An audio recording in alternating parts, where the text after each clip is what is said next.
kids? No. Okay. And so, have you been married? Twice. Okay. Yeah, trip down that aisle more.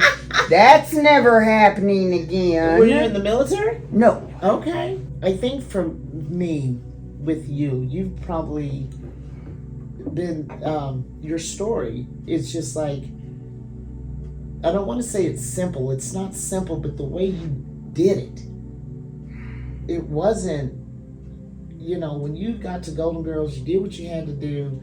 You're moving on with your life.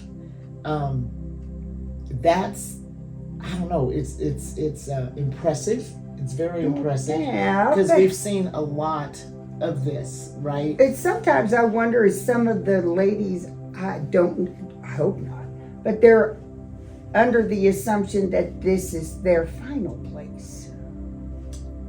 How would we change that? But I'm hoping that they see that there are ladies who move in and get a place and move out. So how did they respond to you when they found out you got a place? Everybody was very excited. They were very excited, supportive, so you gave them hope. Yes. So I certainly hope maybe so. That's the answer to what you were saying. This is not the final place. There's hope. And they see CJ moved out. They see you moved out. Everybody's getting their own place or something. There's been a lot. We've seen a lot come and go too. Yes, in I the have. time that you've been in there. the short time, there have been several women who have come, and some as soon as they've been there less than 2 weeks. Oh, and you're gone. I think Candy was one of them who was barely there for hardly at all. Gone. And doing great. She's doing awesome, yeah. I see her at the Characters for Life at the tea parties everywhere.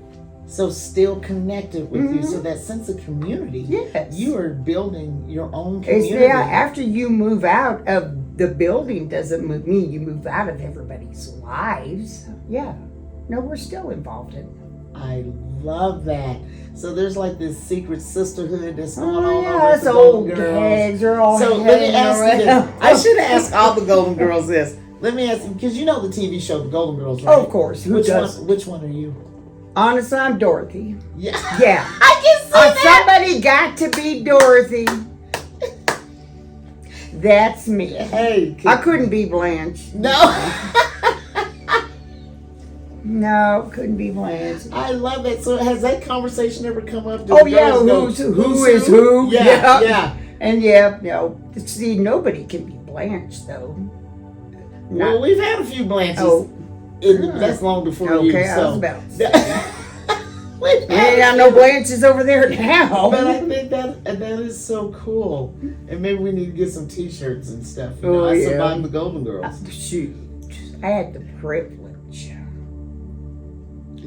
of staying with the Golden Girls. That's awesome. Now you can give back. Yes. Yeah. Colorado Trust was doing a documentary on the Golden Girls Project, and that's back when we only had like 4 or 5 beds. In the green. And we were over here. Yeah. And green build. In the documentary, someone asked one of the Golden Girls, which one are you? Yeah, and she said Blanche, and the whole room, all the women, no, you're not. It was so funny. and you just couldn't stop laughing because, you guys get to know each other's personalities, you hear each other's stories. I'm sure there are moments where you cry together, you hug, you love on each other. And I love, you just took that program in our conversation to a whole nother level because it's not just program. You're building community. And that, I never looked at it that way until now. And thank you for opening my eyes to that. Because it's so much more than just a shelter. It's so much more than, just a bunch of middle-aged women and elderly women. Because the oldest one we've had in there was 87 years old. Whoa. At one point, the oldest we had was 84, but the oldest one we've had is 87. So if you can imagine being 87 years old and having to start your life over. No, I can't. Yeah, that's a hard one, right? Yeah, that would be. Yeah. But we address it and we attacked that situation just like we do with anybody else who was 50 or 60 or 70. The dignity has to be there.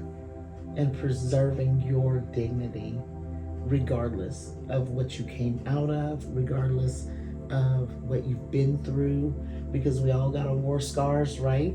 And Yes, we do. the thing that I'm excited for you about, I want to know about this new job. Yeah, okay. Yeah. We're working on that goal So next. let me ask you something, just hypothetically speaking. Mm-hmm. Your dream job, what would that be?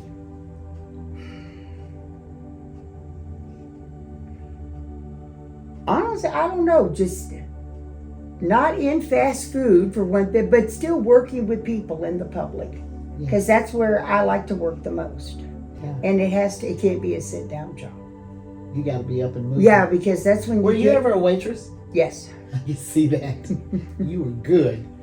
You were good. Yes. Yeah, I could see that, because you would make me feel really, really comfortable coming into a cafe, and I could just see, sugar, what you want? Yes. You know? And so, but even, I want you to really think about that. And if there's any way we can help you, I just had one of our guests tell me, she said, I want a food truck.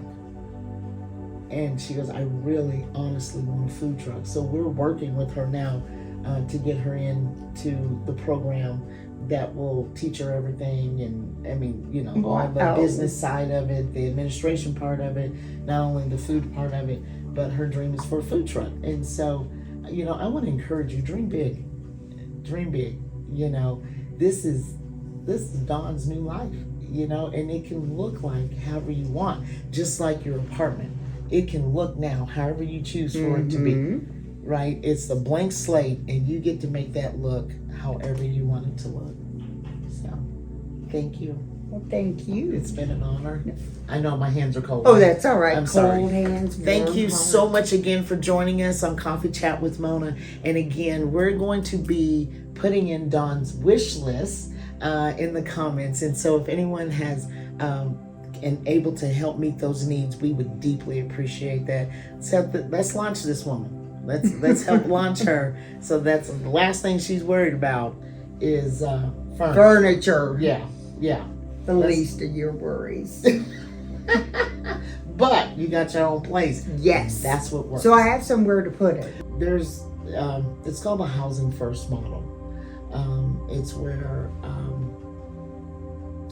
the concept is just taking people off the streets, putting them in apartments or whatever, still with their addiction, still with the behavioral health, still with the mental health. Do you think you would have survived, or survive's not the word, do you think you would have been successful if you'd have come straight out of that truck right into an apartment? No. I don't think so. No. Because of the addiction? Yes. Yeah. And at one point it would have superseded everything. Oh, yes. Yeah. So I was just wondering about that. I have my own feelings about it, you know, and I'm not a big fan of that at all. Although there's a lot of documentaries and they swear that it works, but I can't grasp that. And so sitting here listening to you, because you were sober before you came into the Golden Girls Project. Oh, definitely, yes. Yeah, I celebrated my 2-year anniversary At the there. I Golden got pictures with balloons and Jennifer tied on my bed saying, you know, congratulations, we're proud of you. Yeah. And that being sober when you came in made it so much easier for you to focus on what you needed to do. Yes. Yeah. To complete your treatment plan, to complete whatever a plan that the girls put around you, that you were able to focus. Yes. Yeah. And clear-headed and yeah. Awesome. Thank you. Thank you.